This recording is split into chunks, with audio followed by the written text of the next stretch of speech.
three, made that extra pass. Yep. The extra pass is talked about so often. That's James with the three ball. She did at NC State, and once the game slows down. The silence in the Clark family living room was so complete it seemed to vibrate in the air. A tension so heavy it almost hummed beneath the soft flicker of the Christmas tree lights. Caitlin stood near the window, her reflection faintly shimmering against the black December night. Her hands trembling slightly as she turned to face her brothers, Blake and Colin. What she was about to say had been pressing on her heart for years, buried beneath trophies, roaring crowds, and newspaper headlines that told the world who she was, but never what she felt. Tonight, it wasn't about basketball, fame, or the endless cycle of interviews and games. It was about the quiet truth of family, about love that had been built not on victories, but on shared struggles, laughter, and unspoken promises. The scent of their mother and fresh cookies lingered in the warm air, mingling with the faint tang of leather from the forgotten basketball in the corner.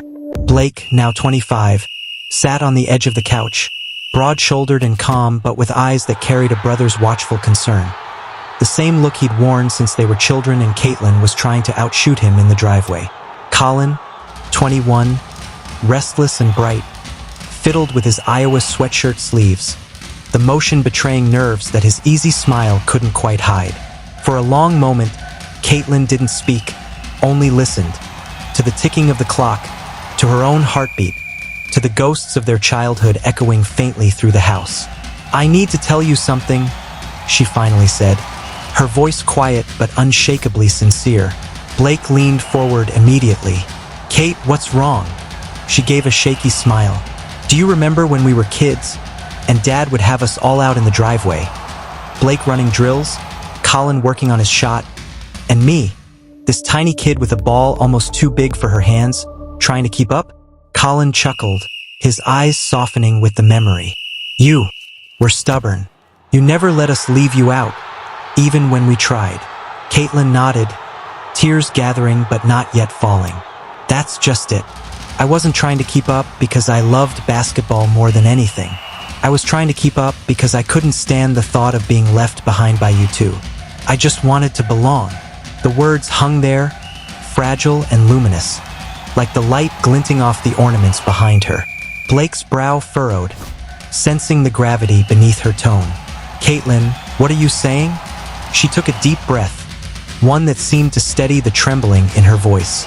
"I'm saying that everything I've done, every record, every headline, every hour I've spent in the gym has been about more than me. It's been about making sure our family never has to worry. It's been about making sure you, Blake, never regret walking away from football. And you, Colin, never feel like you're living in my shadow." Her voice broke slightly, but she pushed through. "When I signed my first professional contract, my first thought wasn't about the fame or the money. It was, now Blake can go back to school if he wants to. Now Colin can follow his own path without thinking about how to pay for it." For a moment, neither of them moved. The hum of the refrigerator and the faint rustle of wind outside were the only sounds in the world. Blake's jaw tightened, his eyes glistening as understanding dawned. "Kate, you don't have to do that." She shook her head with quiet resolve, her voice soft but unwavering. "Yes, I do, because that's what family does. We carry each other when life gets hard. You two have always been my foundation. You're the reason I learned how to fight, how to push, how to believe I could do the impossible. I need you to know that no matter what happens, no matter how big this gets or how many cameras follow me around, you will always come first."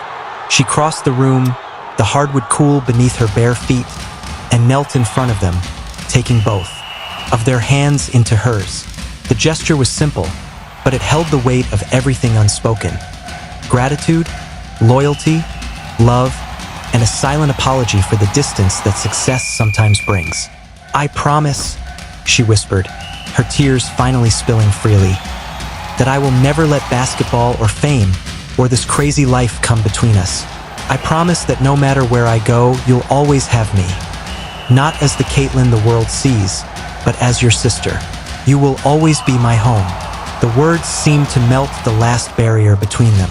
Colin leaned forward, his forehead resting against hers, and Blake placed a hand on both their shoulders, his eyes glistening. In that moment, it didn't matter how many records Caitlin had broken or how many millions watched her play.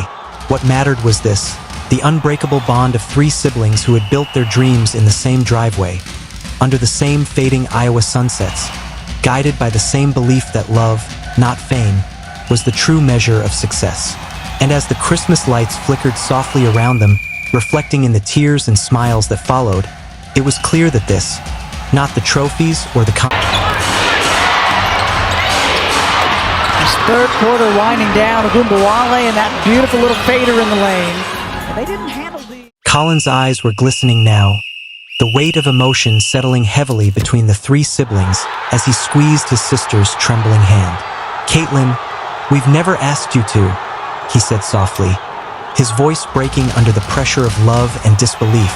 Caitlin smiled through her tears, that kind of tender, luminous smile that feels like sunlight breaking through after a long storm. "I know you haven't," she whispered, her voice steadying. "That's what makes you both the best brothers in the world. You've never asked for anything, never made me feel guilty about the attention, the media, or the chaos that comes with my career. But that doesn't mean I don't see it. It doesn't mean I don't know what you've both given up just by being my brothers." She turned first to Blake, her eldest brother, the one who had always been her anchor, her model of quiet strength and selflessness.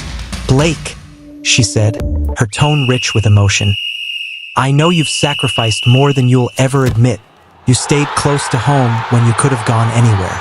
You turned down jobs in other states because you didn't want to miss my games, because you wanted to be here for Mom and Dad when things got overwhelming. You've been the one holding everything together, even when no one noticed." Blake's jaw tightened, not out of defiance, but to hold back tears that threatened to spill. "That was my choice, Kate," he said gruffly. "I wanted to be here."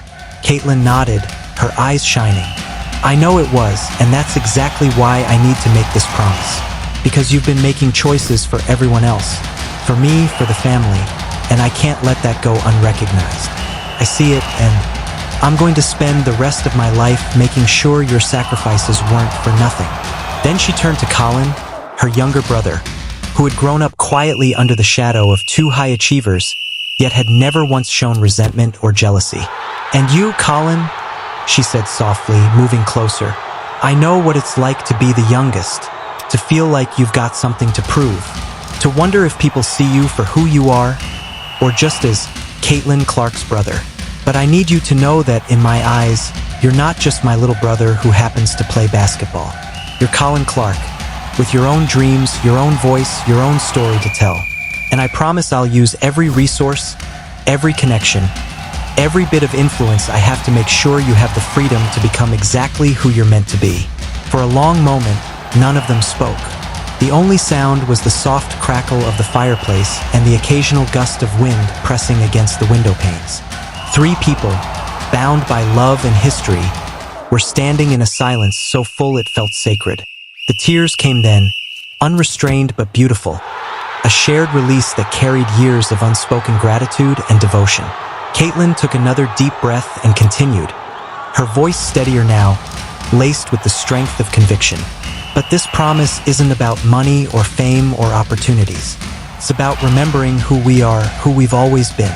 It's about never letting the world change the core of what makes us family. No matter how many cities I play in or how many interviews I have, you'll both always come first. You'll always know that you're my priority." She stood then, pulling both of her brothers up with her, and wrapped them in an embrace so tight and genuine that it seemed to seal the promise between them. It wasn't the polished hug of public appearances or celebratory photos. It was the kind of embrace that carries the weight of childhood laughter, scraped knees, shared secrets, and every unspoken "I've got you" from years past. "I promise I'll never be too busy to answer your calls," she whispered. "Never too successful to listen when you need me. Never too far away to come home when you do." Blake's voice was rough with emotion when he finally spoke. "Caitlin, you don't owe us anything. We're proud of you because of who you are, not because of what you can do for us." She nodded, her cheek still pressed against his shoulder. "I know, but that's exactly why I want to do this. Because you've never asked. Because you've never expected anything in return. That kind of love, the kind that expects nothing, deserves everything. Colin smiled faintly through his tears, a look of awe softening his features. "What made you tell us all this now?" he asked gently. Caitlin wiped her cheeks, her voice carrying a quiet realization. "Because I've spent so much of my life taking care of everyone, making sure everything's okay, that I forgot to let you take care of me too. I forgot that being family means leaning on each other, not just standing strong alone. And I need you both. I always have." The three of them stood there for a while, surrounded by the soft hum of the house that had watched them grow up. The walls lined with photos of birthdays, championships, and holidays long past. In that moment, the noise of the outside world, the expectations, the scrutiny, the endless pursuit of greatness, faded away completely. What remained was simple and profound. Love, loyalty, and the unspoken understanding that they were each other's truest home. As the night deepened and the laughter slowly replaced the tears, they found themselves reminiscing